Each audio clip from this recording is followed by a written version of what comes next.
பொதுமக்களுக்கோ திரை இசை ரசிகர்களுக்கோ திலீப்பை அப்போது தெரியாது. ஆனால் திரை இசைத்துறை விளம்பரத்துறை கலைஞர்களுக்கு நன்றாக தெரியும். அப்பா இறந்த பிறகு இசைக்கருவிகளை வாடகைக்கு விட்டு சம்பாதித்து வந்த திலீப் என்கிற சிறுவன் சில வருடங்களேயே தன் சிந்தசைசர் திறமையால் பெரிய இசையமைப்பாளர்களுக்கு வாசித்ததையும் உலகத்தரம் வாய்ந்த இசைக்கலைஞர்களுடன் பயணங்கள் மேற்கொண்டதையும் விளம்பரத்துறையில் கலக்கி கொண்டிருந்ததையும் அவர்கள் நன்றாக அறிவார்கள். ஆனால் அந்த அமைதி புயல் அடுத்து வேறொரு பிரம்மாண்டமான அவதாரம் எடுக்கப் போவதை யாரும் எதிர்பார்த்திருக்கவில்லை. அவர்கள் என்ன திலீப்பை கூட அந்த பேண்ட்ரோ பாக்ஸ் திருப்பு முனை எதிர்பார்க்கவில்லை தான்.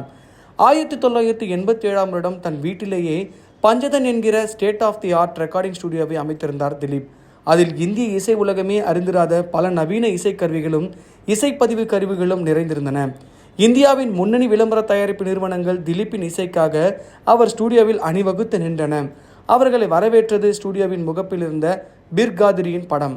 சச்சினும் கபில் தேவும் நடித்த பூஸ்ட் டைட்டன் பிரீமியர்